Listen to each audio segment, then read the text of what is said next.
Welcome back to the channel, folks. Okay, Beetlejuice.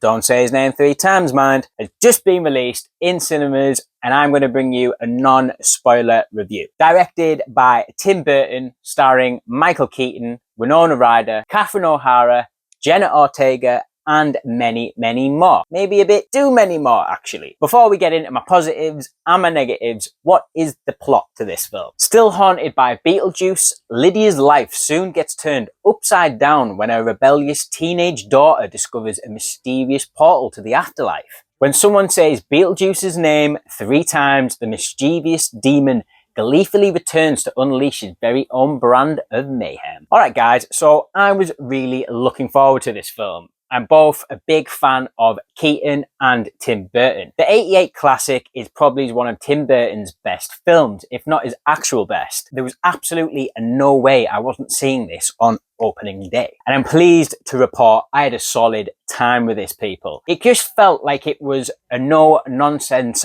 good time. No big message or anything like that. Just getting back to hanging out in Winter River with the Dietz family. I had a smile on my face for the majority of the runtime. And speaking of runtime, this sucker clocks in just under 2 hours.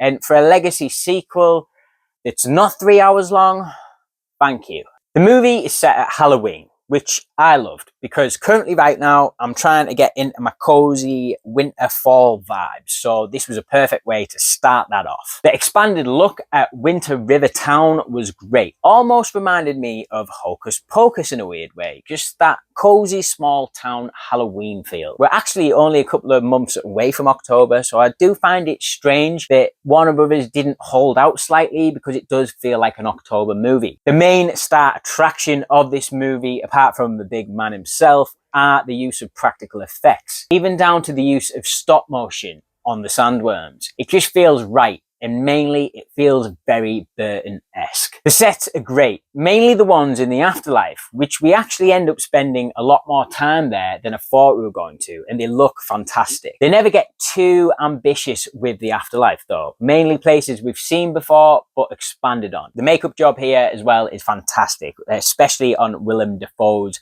detective character. Very Burton-esque, very 80s, very 90s, very old school. Loved it. The opening credits for me are the most nostalgic part of this film. It opens very similar to that first movie, but we do get the Danny Elfman score again here, the composer of the first film and a major collaborator with Tim Burton. And I like that he didn't try and reinvent the wheel on the theme here. It was very much that OG perfect theme.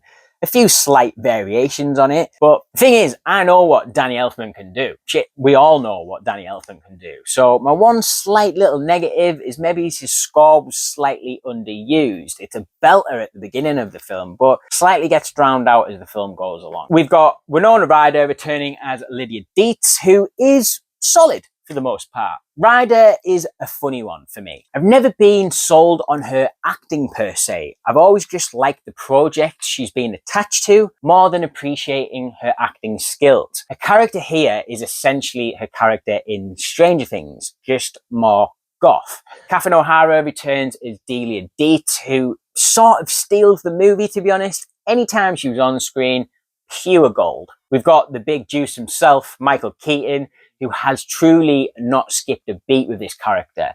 It's helped by the fact that he's drowned in heavy makeup like he was in the previous film. So the thing is, like, I'm never looking at this and going, my God, Michael Keaton looks very old here. Guys, he played Batman. So if he can play Batman, he can play Beetlejuice. We get some extra details on his backstory, which I loved. It was one of my favorite sequences in the whole entire film. It's told in a throwback way to older horror movies that have greatly had an influence on Tim Burton, as you can clearly see by his movies. Jenna Ortega is fine. You know, like, I haven't got anything major to say about her in this film.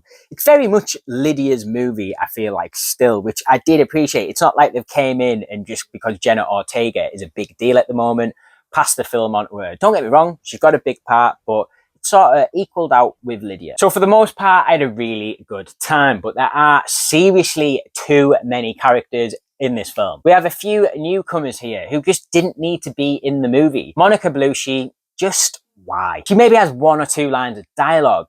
maybe it's not even that for the entire film. Just felt like villain of the week sort of situation, and that villain of the week was going to be Tim Burton's partner. Willem Dafoe and Justin Theroux felt a little needless here too. Don't get me wrong, I enjoyed both their parts, but just especially with Dafoe's character, it just felt a bit pointless.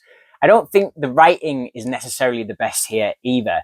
After watching the OG the other night, Michael Keaton's lines were definitely written better in that previous film. Well, I attended Juilliard.